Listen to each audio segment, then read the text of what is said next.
Bismillahirrahmanirrahim.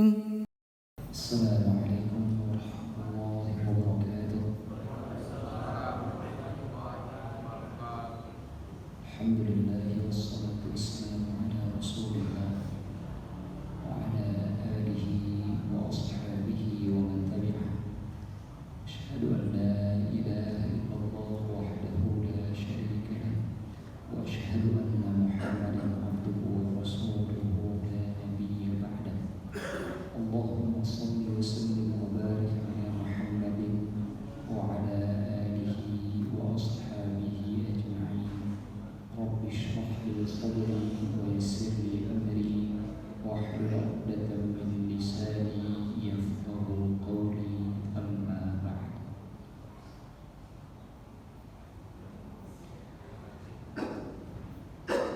Sidang jemaah salat maghrib yang dimuliakan oleh Allah Subhanahu wa taala, malam ini kita akan melanjutkan pembahasan kita terkait dengan fadilah mengajarkan ilmu dan kedudukan orang yang mengajarkan ilmu kepada hamba-hamba Allah yang lainnya.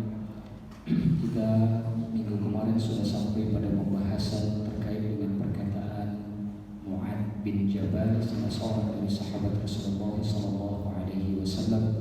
Tetapi minggu kemarin karena berhubung waktu kita tidak cukup, jadi tidak bisa kita selesaikan. Insyaallah malam ini kita akan lanjutkan pembahasan tersebut sampai dengan tuntas. Amin ya rabbal alamin. Wa qala Mu'adz bin Jabal fi ta'limi wa ta'allumi. Berkata Mu'adz bin Jabal terkait dengan urusan mengajarkan ilmu dan menuntut ilmu. Wa ra'aituhu aydan marfu'an, dan aku melihat, aku di sini yaitu Imam Al-Ghazali pengarang kitab Ihya Ulumuddin. Wa ra'aituhu aydan marfu'an, dan aku memperhatikan bahwa riwayat ini juga bersambung sanadnya kepada Rasulullah SAW. Hadis ini, riwayat ini bisa diriwayatkan oleh Ibnu Abdul Bar, juga diriwayatkan oleh Abu Nu'aim Al-Asfahani di dalam kitab Hilyatul Awliya. Mu'adz bin Jabal berkata, ta'allamul ilma fa inna ta'allumahu lillahi khasyah. Tuntutlah ilmu karena sesungguhnya menuntut ilmu karena Allah Subhanahu wa taala itu akan menghadirkan rasa takut. Takut itu luas maknanya. Para ulama menjelaskan dengan bahasa yang sangat singkat apa yang dimaknai dengan makna takut. Kalau kita disebut kita takut kepada Allah, apa arti takut kepada Allah? Ada penjelasan yang sangat singkat dari para ulama yang sangat bagus, yang saya kira malam ini perlu saya kutip. Takut itu antakuffa min amma tashtahi minal muharramat wa anta taqdiru alaihi. Engkau menahan diri untuk melakukan hal-hal yang diharamkan Allah yang sangat engkau sukai sekalipun, dan di saat yang bersamaan engkau sanggup melakukannya. Contoh, kita butuh uang, mungkin karena kos kita harus bayar, waktu sudah datang. Kalau tempo ini dilewatkan bisa saja kita diusir dari tempat tinggal kita, atau anak kita di sekolahnya sekarang sudah wajib bayar SPP sedangkan kita belum ada uang.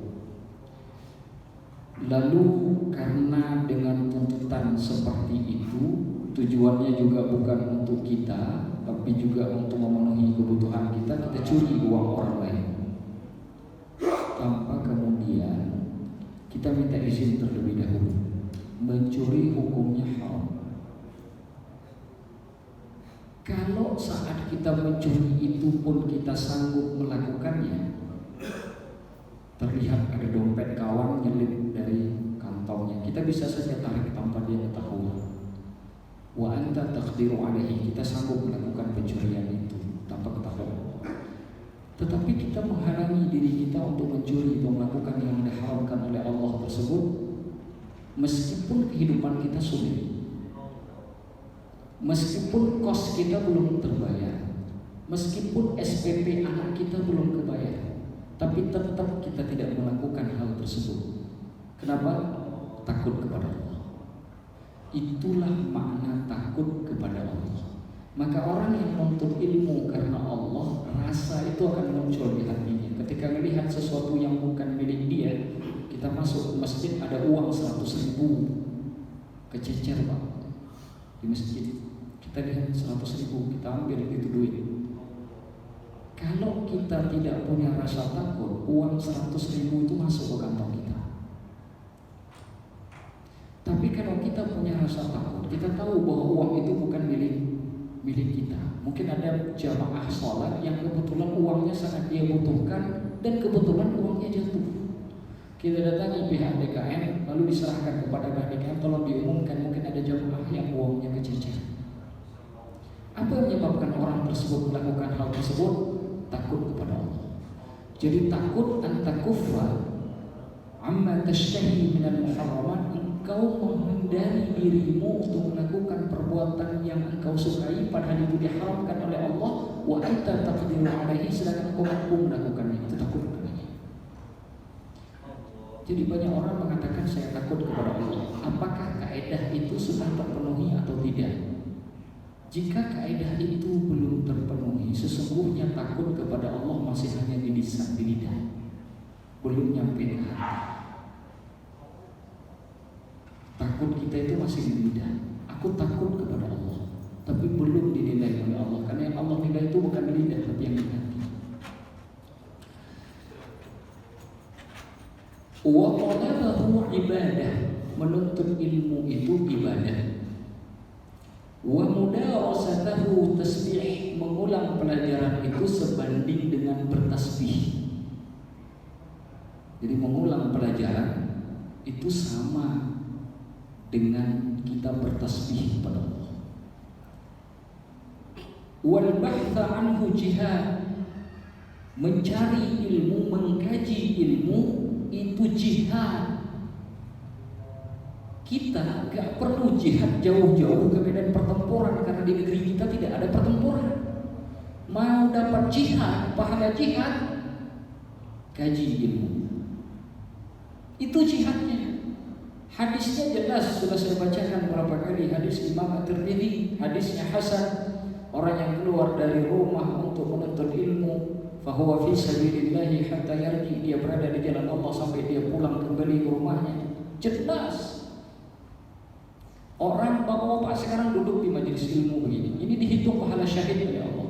Kalau ada yang meninggal saat ini di dalam masjid ini, di majelis ini, disambut oleh malaikat dengan pahala syahid. Jadi jihad.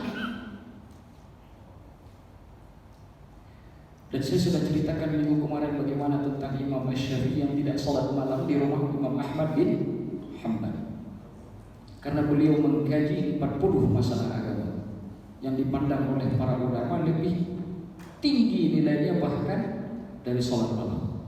Kenapa? Karena sholat malam untuk dirinya, mengkaji hukum 40 hukum bukan hanya untuk dirinya tapi untuk umat Nabi seluruhnya.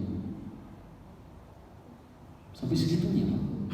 Jadi masalah kan kita sudah tak baca Al-Quran, sudah tak mengkaji ilmu, sudah tak sholat malam, tidur dari Isya sampai pagi. Oh, saya butuh tidur karena besok cari nafkah. Alhamdulillah. Ini besok tak kerja juga, malamnya tidur sampai dengan pulas. Ketemu dengan Allah nanti di hari kiamat, bagaimana kita menjawab pertanyaan Allah? Bagaimana caranya? Bagaimana cara kita akan menjawab ketika Allah ditanya kemana kau gunakan waktu yang dulu di dunia begitu banyak kau berikan? Apa jawaban kita di hadapan Allah? Kalau mulut ingin menipu, dikunci oleh Allah. Surat Yasin, dikunci mulut. Tangan bicara, kaki bicara, mengadu, ya Allah, tanganku dipakai untuk ini, ya Allah, kata kaki, aku digunakan daripada dia berjalan untuk mengambil mushaf, digunakan untuk berjalan ke tempat tidurnya, ya Allah. Semua akan mengadu, mulut dikunci, tak bisa lagi dia berbohong. Dia sudah terlalu banyak berbohong kepada makhluk di bumi. Maka pada hari kiamat Allah tutup lidahnya, Allah kunci mulutnya biar dia tidak bisa lagi berbohong. Wa ta'limahu man la ya'lamuhu sadaqah, mengajarkan ilmu kepada orang yang tidak mengetahui ilmu sedekah. Bahkan sedekahnya bukan sedekah biasa, sedekahnya sebanding dengan sedekah jariah. Hadisnya jelas, apabila mati salah seorang anak Adam yang qata'a amaluhu min thalathin, terpotong amal ibadahnya dari 3 perkara: sadaqatin jariyatin, wa ilmin yuntafa'u bihi, wa waladin shalihin yad'u lahu. Sedekah jariah, orang yang menyedekahkan segala hartanya untuk bangun masjid, ngasih Al-Quran yang pahalanya terus mengalir selama itu dipelajari, masjid selama digunakan terus mengalir pahalanya, yang bikin jalan terus digunakan oleh manusia dihitung pahala sebagai sedekah jariah, yang gak ada minuman, bapak-bapak punya rezeki, bapak bangun sumur, selama sumur itu dipakai airnya ditimba oleh masyarakat itu terus mengalir ke alam kubur, sedekah jariah. Aw ilmin yuntafa'u bih, atau ilmu yang diambil manfaat. Orang yang mengajarkan ilmu, kalau ilmu yang diajarkan itu masuk ke hati seseorang lalu diamalkan sesuai dengan arahan tersebut, maka pahalanya bukan hanya mengalir sama yang ngelakuin, tapi juga pahala ngalir sama yang ngajarin ilmu itu. Maka bayangkan coba Imam Hanafi, Imam Maliki, Imam Syafi'i, Imam Hambali, kitab-kitabnya, mazhabnya terus dipelajari seluruh dunia, bukan hanya kita di Bekasi sini, seluruh dunia dipelajari. Berapa banyak pahala yang terus mengalir ke kuburan mereka, berapa banyak. Lalu ada di atas muka bumi ini orang yang coba menghina salah seorang dari 4 imam ini. Apa pahala Anda sehingga Anda sanggup menghina orang yang terus-menerus mengalir pahalanya ke kuburan mereka, sehingga Anda berani kemudian merendahkan mereka? Terus mengalir ilmu yang bermanfaat, jaminan oleh Rasul. Yang terakhir, awalan dari solehin yad'u lahu, anak soleh yang mendoakan. Kenapa disebut anak soleh diberi sifat? Karena cuma anak yang soleh yang bisa mendoakan orang tuanya. Ketika bapak-bapak meninggal dunia, bapak tak butuh apapun dari keluarga bapak. Dia kaya raya, bapak tak butuh. Dia jadi presiden, bapak tak butuh. Dia jadi anggota DPR RI dipilih oleh banyak suara, bapak tak butuh karena bapak sekarang di kuburan. Yang bapak butuh doa dia. Ketika kali dia mengucapkan Rabbighfirli wa liwalidayya warhamhuma kama rabbayani shaghira, itu yang membuat kuburan bapak bercahaya. Itu yang membuat kuburan bapak menjadi enak ditinggali. Itu yang membuat para malaikat menahan siksaannya.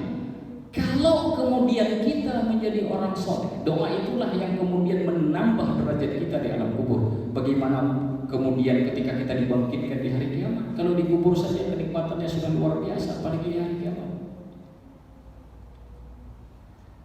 Saya sering mengatakan dari 3 hal ini minimal cari 1, walaupun tak dapat 3, cari 1. Yang kerja sungguh-sungguh, cari uang sebanyak-banyaknya biar sedekah jariah, bukan cuma buat makan sendiri. Perbanyak sedekah. Di mana kaum muslimin yang belum ada masjid, bangun masjidnya di situ. Di mana ada kaum muslimin yang belum ada jalan yang layak, bapak bangun jalannya. Di mana kaum muslimin yang airnya belum cukup, bapak bangun sumurnya. Biar sedekah jariah. Ustaz, saya ini miskin, sudah capek saya kerja tak kaya-kaya, nuntut ilmu. Halim, biar bisa bagi ilmu ke orang lain. Ustaz, saya IQ ini pas-pasan, Ustaz. Didik anakmu jadi anak yang soleh. Kalau setiap muslim tidak punya 1 dari 3 hal ini yang bisa mengalirkan pahalanya ke alam kubur, tak ada guna kita hidup. Di antara kita semua jamaah yang ada di masjid ini, kalau dari 3 hal yang disampaikan Rasulullah ini 1 saja kita tidak punya, selesai hidup kita. Maka bawa pulang malam ini ke rumah, lihat anak sudah ngaji atau tidak. Kaya tidak, alim tidak, lihat anak sudah ngaji tidak. Besok-besok kalau ada pengajian di masjid, bawa anaknya ke masjid. Yang biarkan di rumah, bawa dia ke masjid. Ajarkan bagaimana tata krama, sopan santun, adab duduk di dalam majelis. Biar dia terbentuk karakter muslimnya. Bawa dia ke lembaga-lembaga pendidikan Islam. Di sini kita punya KLC. Ajarkan dia biar dia bisa baca Al-Quran. Kalau kita pergi nantinya, di belakang kita ada yang setiap waktu bermunajat kepada Allah. Rabbighfirli wa liwalidayya warhamhuma kama rabbayani shaghira. Ya Allah, ampuni dosaku ya Allah, dan ampuni dosa kedua orang tuaku ya Allah. Kasihi mereka ya Allah, sebagaimana mereka berdua telah mendidikku ketika dulu aku waktu kecil ya Allah. Itu doa yang terus menerus dibacakan mereka. Itulah yang menyinari kuburan kita. Cari satu, kalau nggak bisa tiga. Karena yang tiga ini nggak semua orang dapat. Minimal cari satu. Nggak ada satupun yang bisa kita usahakan sia-sia ini. Yakinlah sia-sia ini. Bapak tiap hari sholat di masjid, anak lantang-lantung ke mana-mana, nggak ada guna sholat bapak. Kenapa nggak ada guna? Karena anak yang rusak tanggung jawab bapak, bukan tanggung jawab orang lain. Yang diminta bertanggung jawab oleh Allah nanti di hari kiamat tentang anak itu ya bapak. Engkau sholat, kenapa anakmu tak kau suruh sholat? Kau ke masjid, kenapa anakmu keluyuran? Apa jawaban kita bapak? Apa jawaban kita kira-kira di hadapan Allah nanti? Di hadapan ustaz, di hadapan manusia mudah kita merekayasa kata-kata. Bagaimana kita melakukannya ketika kita berada di hadapan Allah? Bagaimana caranya? Jadi satu dari tiga ini wajib kita cari. Dan salah satunya yang disebutkan di dalam kitab ini, mengajarkan ilmu kepada orang yang tidak mengetahuinya, itu dihitung pahala sedekah. Wa badlahu li ahlihi qurbah, mengusahakan ilmu kepada keluarga, itu jalan mendekatkan diri kepada Allah. Bapak sekarang sudah ke pengajian, istri-istri sudah mengaji tidak? Anak-anak sudah mengaji tidak? Oh oke lah, kalau bapak alim, bapak bisa ajarkan sendiri. Kalau bapak tidak alim, apakah istri sudah belajar? Anak sudah belajar? Padahal mengajarkan ilmu kepada keluarga itu jalan mendekatkan diri kita kepada Allah. Kenapa ilmu penting? Karena ilmu dalil untuk agama. Kalau bukan karena ilmu, setiap orang bebas berbicara apa saja terhadap agama ini. Setiap orang. Itu sebabnya dulu para ulama mengarang kaidah. Hadis ada kaedahnya, fikih ada kaedahnya, tafsir ada kaedahnya, akidah ada kaedahnya. Kenapa dibuat kaedah? Biar semua orang tidak bicara seenaknya. Maka dibuat rambu-rambu. Nah sekarang pertanyaannya, kalau kita sudah paham, keluarga kita sudah paham tidak? Kita sudah tahu cara sholat yang benar, keluarga kita sudah tahu tidak? Maka mengajarkan ilmu kepada keluarga kita, mengusahakannya untuk keluarga kita, qurbah, merupakan pendekatan diri kepada Allah. Kata qurbah ini juga digunakan pada saat kita melakukan kurban. Kurban itu juga artinya dari kata qurbah, dekat. Kurban, penyembelihan binatang untuk tujuan mendekatkan diri kepada Allah. Tuh lihat nilainya.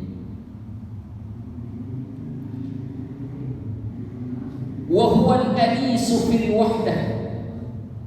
Ilmu itu penghibur lara di saat kita sendiri. Wasahibu fil khalwah, teman di saat kita sedang kesepian. Para ulama dulu Pak, kalau lagi tidak bertemu dengan orang, tidak mengajar, tidak ada acara segala macam, beliau ketika lagi sendiri di masa kosong, beliau mengulang pelajaran. Karena ilmu bagi mereka adalah sahabat di saat mereka sendiri. Berapa banyak hari ini kita membuang waktu sia-sia ketika kita tidak punya kegiatan di luar rumah atau di tempat yang lain, lalu di rumah hanya sekadar ngopi dan ngopi. Tidak ada yang kita ulang, tidak ada yang kita pelajari, tidak ada yang kita coba untuk benar. Yang setidak-tidaknya ketika kita tidak bisa menyelesaikan masalah tersebut, ketika kita hadir ke majelis, kita tanya, Ustaz, saya temukan ini, saya tak paham apa ini maksudnya. Atau datang ke masjid, nanti ada pengajar di sini, ada ustadz di sini, tanyakan, Ustadz, entah itu privat segala macam, mohon maaf saya minta waktunya sebentar, saya sedang membaca ini tapi saya tak paham bagaimana ini maksudnya Ustadz, mohon dijelaskan. Berapa banyak kita menghabiskan waktu luang percuma. Padahal ilmu, kata Mu'adz bin Jabal, sahabat di saat kita sendiri, penghibur di saat kita sedang kesepian. Wa dalil 'ala din, ilmu itu dalil untuk agama. Kenapa dalil disebut dalil untuk agama? Agama ini tak bisa dibicarakan dengan logika semata-mata. Logika hanya digunakan untuk mencari hikmah, untuk menilai kebesaran Allah di atas muka bumi ini, tapi tidak bisa lepas dari wahyu. Maka dalil akli, dalil akal itu tidak bisa lepas dari dalil nakal, dari Al-Quran dan hadis Nabi Sallallahu Alaihi Wasallam. Tidak bisa lepas. Makanya para ulama, ketika saya katakan tadi bahwa para ulama mengarang kaidah, membuat kaidah. Tujuannya apa? Supaya kita paham. Ambil satu contoh. Jika ada yang mengatakan bahwa setiap perintah Allah itu, perintah Rasul itu hukumnya wajib, maka orang tersebut tak paham ilmu. Tidak semua perintah Allah ataupun perintah Rasulullah itu hukumnya wajib. Oh, kok bisa begitu Ustaz? Ada kaidah di dalam keilmuan. Kapan suatu perintah itu dihukum wajib, kapan tidak? Ambil contoh lagi. Ada hadis Rasulullah SAW. Kalau kita setelah sholat isya sebelum tidur malam, takut kita nggak bangun di malam hari. Kata Rasulullah, fa'awtiru biraka'atin, maka hendaklah kau melaksanakan sholat witir 1 rakaat. Perintah atau bukan? Perintah? Saya tanya, sholat witir wajib apa sunnah? Gak ada yang mengatakan wajib. Yang menunjukkan tidak semua perintah Allah dan Rasul hukumnya wajib. Ada yang sunnah. Itu buktinya, contoh. Maka jika ada yang mengatakan semua perintah Allah, semua perintah Rasulullah wajib, gak paham kaidah. Maka ulama ushul fikih membahas kapan perintah itu disebut wajib, kapan perintah itu tidak ada kewajibannya atau hukumnya turun menjadi sunnah. Misalkan dalam ushul fikih disebutkan kalau suatu perintah itu tidak ada qarinah, tidak ada yang menghubungkannya, maka dia wajib. Tapi kalau ada, maka dia hukumnya sunnah. Contoh kita ambil di dalam Al-Quran surah Al-Isra ada ayat begini: wa minal laili fatahajjad bihi nafilah. Di malam hari fatahajjad bihi, hendaklah engkau melakukan salat tahajud. Wajib apa sunnah? Ada qarinah setelahnya. Nafilah sebagai bentuk sunnah. Jadi para ulama itu mencari apakah suatu perintah itu ada qarinahnya atau tidak untuk menetapkan apakah wajib atau tidak. Jadi tidak bisa kita kemudian merekayasa mengatakan semua perintah Allah itu wajib.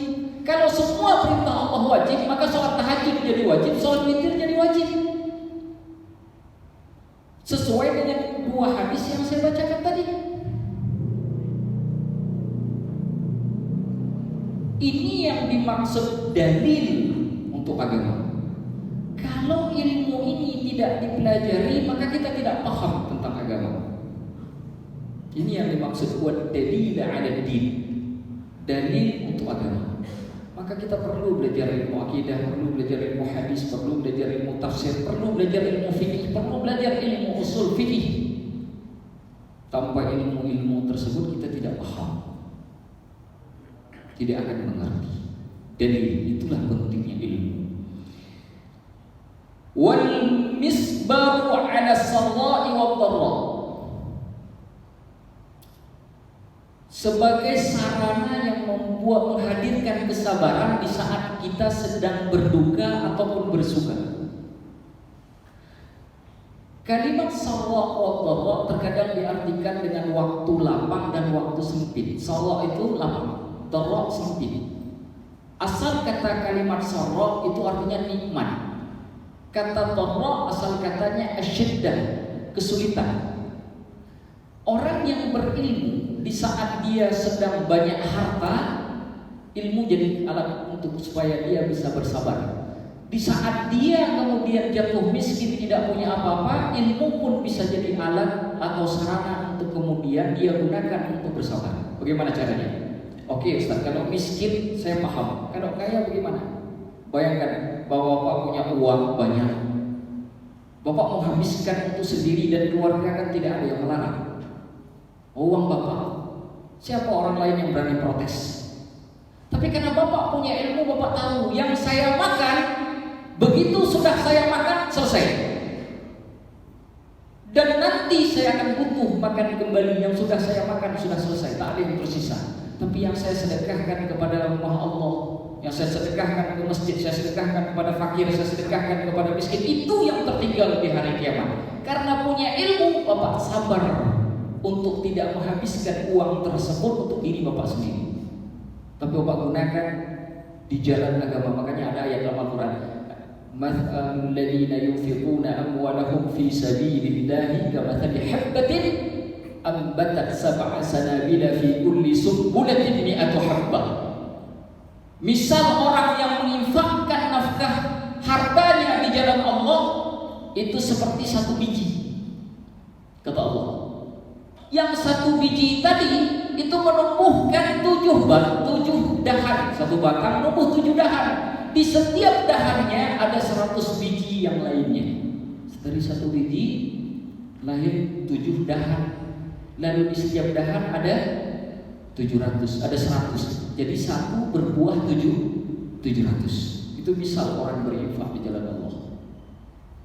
Maka kalau sudah ada panggilan infak, kalau mampu walaupun 5.000 perak, jangan ditahan.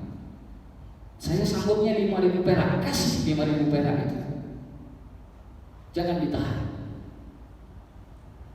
Itu namanya kesabaran pada saat kita sedang dalam masa yang senang, suka. Kalau yang duka kita mungkin paham. Wal wazir 'inda al-akhilla, menjadi pemimpin di antara teman sejawat. Pak, kita ini punya kelompok. Misalkan kita punya kelompok pengajian atau punya kelompok sosial.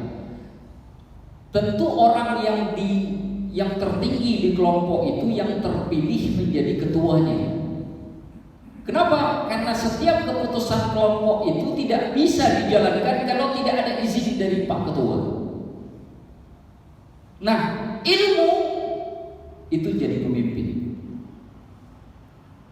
Tidak mungkin seseorang mengambil kesimpulan apapun, tidak mungkin seseorang ingin melaksanakan apapun kalau tidak ada izin dengan ilmu. Artinya dia tahu batasan-batasan mana yang boleh, mana yang tidak boleh dengan sebab adanya ilmu. Maka disebut al-wazira 'indal akhillah wal qariba 'indal ghuraba. Ilmu itu yang paling dekat di antara orang asing. Dulu Pak, pertama saya ke masjid ini tak ada satu orang pun yang saya kenal di sini kecuali 1 atau 2 orang. Kebanyakan tak ada yang saya kenal.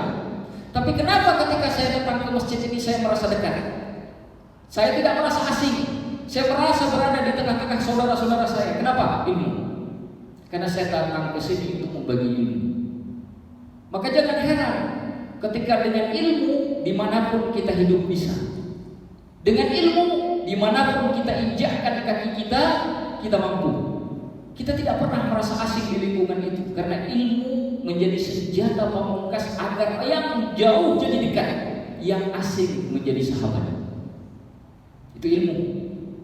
Segitu indahnya Allah memberi kelebihan pada ilmu. Bayangkan kalau orang mau mengajarkan ilmu, dia akan dapatkan kelebihan itu.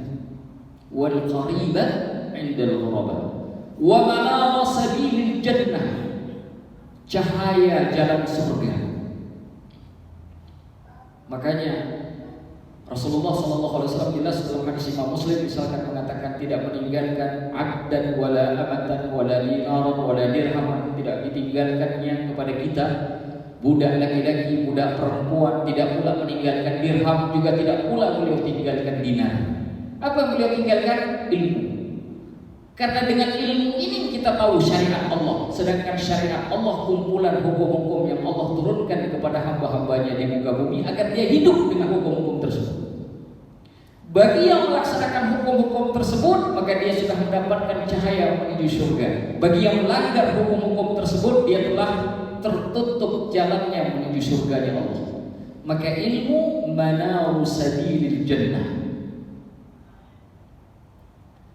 Yarfa'allahu bihi aqwaman. Allah akan mengangkat dengan ilmu tersebut kaum-kaum, fayaj'aluhum fil khair, lalu Allah jadikan mereka berada di dalam kebaikan. Qadatan sebagai pemimpin, sadatan sebagai penghulu, hudatan sebagai pemberi petunjuk.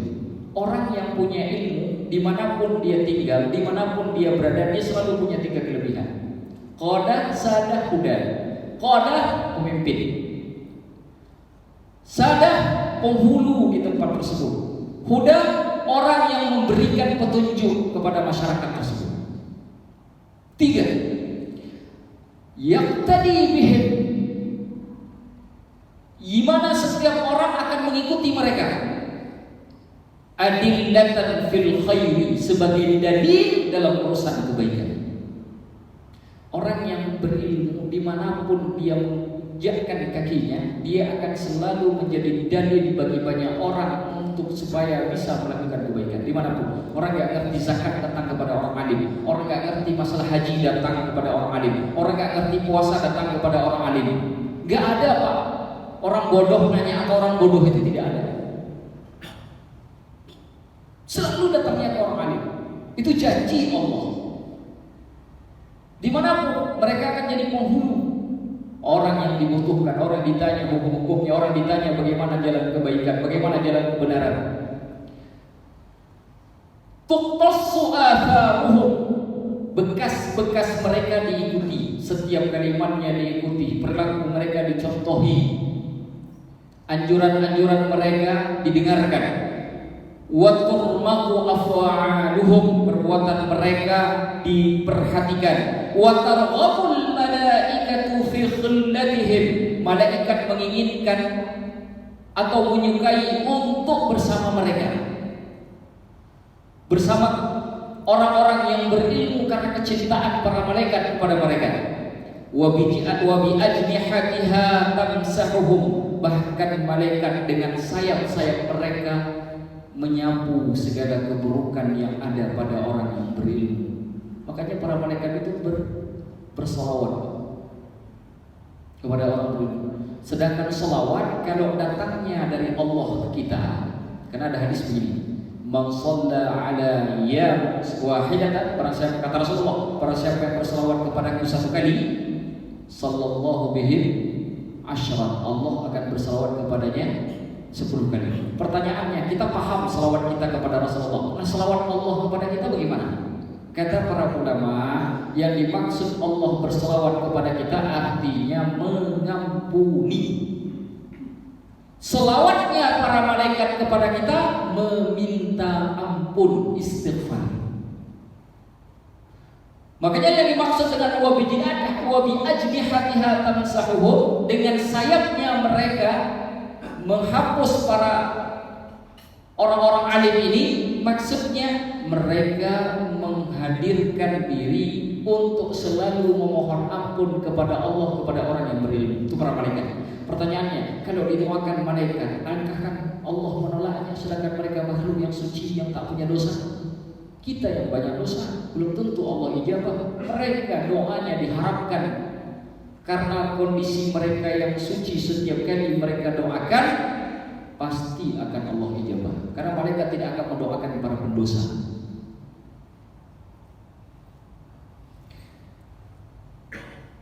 Wa kullu ruqabin wa yabisin lahum yastaghfir, setiap yang basah ataupun yang kering yang ada di atas muka bumi ini akan memohon ampun kepada orang yang berilmu. Yang kering dan yang basah, semuanya. Dimaksud kering dan basah artinya semuanya. Hatta hitamil bahri wa hawamihi, sampai ikan di laut, baik ikan yang bisa dimakan sampai ikan yang paling buas sekalipun, itu semua kepada orang berilmu. Hadisnya pernah kita baca di tempat ini. Wasiba'il barri wa an'amihi. Begitu juga binatang-binatang buas di daratan dan binatang-binatang ternak. Wassama, dan begitu juga dengan langit. Wa nujubiha, dan juga bintang-bintangnya. Semua Pak, yang hidup yang mati semuanya akan minta ampun kepada orang berilmu. Semuanya, semua makhluk Allah. Kalau dalam hadisnya sudah saya bacakan, inna ahli samawati wal ardh, semua sesungguhnya penduduk langit dan bumi, mencakupi semuanya yang di langit yang di bumi. Yang ini diperjelas bentuknya. Lalu Imam Al-Ghazali berkata, li'anna al-ilma hayatul qulubi minal 'ama. Sesungguhnya karena ilmu itu kehidupan hati daripada kebutaan. Wa nuril absari minal zulmi, cahaya penglihatan daripada kezaliman. Kalau di dalam kitab Hilyatul Awliya disebut minal zulmati, daripada kegelapan, cahaya penglihatan daripada kegelapan. Itu ilmu. Dulu pernah saya ceritakan orang yang tidak berilmu, dia hidup tapi sesungguhnya mati. Karena yang menghidupkan jiwa itu ilmu, yang menghidupkan tubuh makanan. Perumpamaan ilmu bagi jiwa seperti makanan bagi tubuh. Tubuh kita lemah kalau kita tidak mengkonsumsi makanan dan minuman, Pak. Jiwa kita lemah kalau tidak mengkonsumsi ilmu. Berapa banyak di antara kita yang tidak pernah lupa makan dan minum, tapi lupa kasih makan jiwanya. Makanya tubuhnya sehat tapi hatinya mati. Tubuhnya kuat tapi hatinya cedera. Kenapa? Karena makanan hati tidak dia berikan, makanan jiwa tidak dia berikan. Dia hidup tapi sesungguhnya mati. Hayatul qulubi minal 'ama. Hati itu baru disebut hidup kalau dia lepas dari kebutaan. Makanya Allah hina di dalam Al-Qur'an. Lahum qulubun la yafqahuna biha. Mereka punya hati tapi tak pernah bisa merasa. Sudah pernah? Punya mata tak bisa melihat, punya telinga tak bisa mendengar. Ulaika kal'an'am, mereka seperti binatang, balhum Allah, tapi bahkan mereka lebih sesat. Itu kalimatnya dalam Al-Quran. Keras sekali Allah bicara dalam bab itu. Apa yang dimaksud? Matinya hati. Berapa banyak kita yang kesusahan kalau Allah ambil pandangan mata kita, tapi gak ada orang yang khawatir ketika Allah ambil pandangan hati. Sehingga hati kita biarkan mati, sedangkan mata selalu kita obati. Ini yang terjadi. Ini yang sering terjadi. Biar hati kita hidup, maka beri dia makan. Seperti badan kita beri makanan. Makanan hati itu ilmu. Hanya ilmu. Wa nuril absari minadh dhulmati, dan ilmu itu cahaya penglihatan daripada kegelapan. Berapa banyak orang yang tidak menggunakan matanya untuk melihat. Dia bisa melihat ketika dia senang, tapi ketika dia diuji oleh Allah, dia tak lagi bisa melihat kebenaran. Allah berfirman dalam surah Al-Fajr, "Fa'ammal insanu idza mabtalahu rabbuhu fa'akramahu wa na'amahu fayaqulu rabbi akraman." Adapun manusia ketika diuji oleh Allah, bagaimana Allah menguji? Dengan kenikmatan. Fa'akramahu, Allah muliakan dia. Semua orang memuji dia. Wa na'amahu, Allah beri dia nikmat. Fayaqulu rabbi akraman, lalu orang itu pun berkata, Tuhanku telah memuliakanku. Ketika senang, matanya bisa melihat. Tapi Allah menyambung ayatnya, wa amma idza mabtalahu faqadara alaihi rizqah. Adapun sekelompok manusia yang kemudian Allah batasi rezekinya terhadap dia. Tadi dikasih banyak, sekarang ditahan. Tadi kaya raya, sekarang jadi miskin. Fayaqulu rabbi ahana, dia pun berkata, Tuhan telah menghinakanku. Ketika kaya, dia bisa melihat. Tapi ketika Allah jadikan dia miskin, matanya mulai tertutup, hatinya mulai tertutup. Dua ayat ini Allah sebutkan ketika Allah menceritakan tentang kaum Nabi Hud, kaum Nabi Saleh, yaitu kaum Tsamud, dan kaumnya Nabi Musa, Fir'aun dan bala tentaranya. Ayat ini diceritakan setelah tiga kaum tadi yang kita tahu dalam sejarah, tiga-tiganya ingkar kepada Allah. Jadi kita hanya bisa melihat ketika kita senang, tapi ketika Allah turunkan derajat kita, kita sudah tak bisa lagi melihat. Hadirin yang dimuliakan oleh Allah Subhanahu wa taala, inilah yang perlu kita pahami terkait dengan ilmu. Semoga semua kita kemudian oleh Allah Subhanahu wa taala dianugerahi kebaikan selamanya, sampai kemudian kita nanti tibanya waktu kita menghadap Allah Subhanahu wa taala dengan husnul khatimah. Ada hadirin wa kulli niyatin shalih al-Fatihah.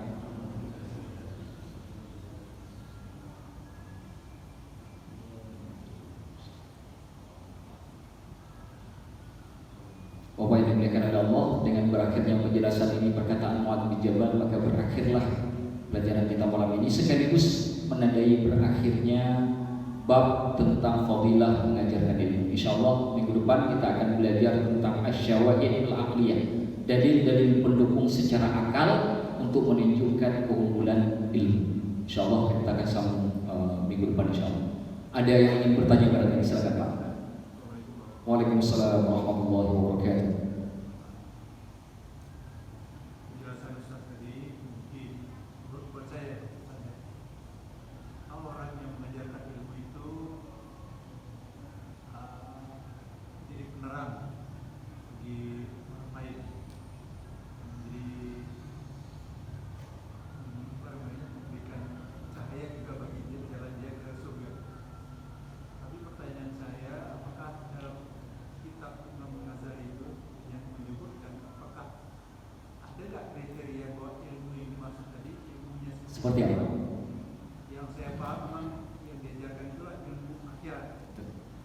Nah, bagaimana kalau insan-insan atau orang-orang yang mengajarkan bukan ilmu akhirat, Kayak biologi, kimia, parah namanya ilmu dunia lah gitu. Bagaimana guru-guru di sekolah yang bukan guru agama seperti itu, apakah ada masuk dalam kriteria yang dibahas di dalam Kita kitab bahas. tidak dimakan ini? Singkat saja, sebenarnya pembahasan ini akan nyambung ke depan. Jadi di depan itu nanti akan ada jawabannya. Pembagian ilmu akhirat disebut dengan ilmu itu dibagi dua. Ilmu syariat dan ilmu ghair syar'iyyah. Ilmu syar'iyyah, al-ulum syar'iyyah wal ulum ghair syar'iyyah. Ilmu syariat dan ilmu yang bukan syariat. Ilmu syariat ini ilmu yang memang ada dalilnya dari Al-Quran dan hadis. Tapi ada juga ilmu yang nggak ada diturunkan. Bapak 1 tambah 1 itu nggak ada Al-Qurannya, Pak. Nggak ada ayatnya. Allah berfirman 1 kalau ditambah 1 sama dengan nggak ada itu ayatnya. Itu kan ada ilmu matematikanya. Tapi nanti ilmu syariah ini dibagi lagi. Ada yang ilmu wajib, wajibnya dibagi lagi. Ada wajib ain, ada wajib kifayah. Ilmu ada juga wajib sunnah. Apa namanya? Ilmu sunnah. Tapi nanti dari ilmu yang tidak syariah tadi yang menurut pertanyaan Bapak, itu nanti ada ilmu yang disebut dibagi dengan ilmu mahmudah wa madhmumah. Mahmudah ilmu yang mempunyai nilai kebaikan. Tapi ada juga ilmu madhmumah, ilmu yang mempunyai nilai keburukan. Mana yang baik? Biologi, medis, kesehatan. Disebut di sini nanti Pak, ilmu kedokteran, ilmu kedokteran. Karena dengan orang belajar ilmu kedokteran, dia tahu untuk membantu orang lain ketika terjadinya penyakit. Ketika orang tersebut kemudian sehat kembali, dia mungkin bisa beribadah kembali. Maka orang yang mempelajari ilmu mahmudah, meskipun itu ilmu umum yang pensyariatannya tidak langsung dari Al-Quran dan hadis, itu juga bernilai kebaikan, Pak. Yang dicela itu satu lagi, ilmu mazmum, ilmu yang dicela seperti ilmu perdukunan. Ilmu juga, Pak. Ada cara belajarnya, ada berapa lama kita harus bersemedinya, ada kaedahnya juga, Pak. Ilmu perdukunan, tapi haram dipelajari. Yang mau pelajari, jangankan yang mau pelajari, yang datang saja ke dukun 40 hari 40 malam tidak diterima ibadahnya dalam bentuk apapun. Sedekah tidak diterima, zakat tidak diterima, sholat tidak diterima. Wallahu a'lam bishawab, nanti akan ketemu insyaallah. Saya kira itu saja, karena sudah sholat maghrib, sholat isya, kita sama-sama melakukan ibadah sholat isya. Hadanallahu wa iyyakum ajma'in. Aqulu qawli hadza wa sallallahu alaihi wasallam. Warahmatullahi wabarakatuh. فبأي آلاء ربكما تكذبان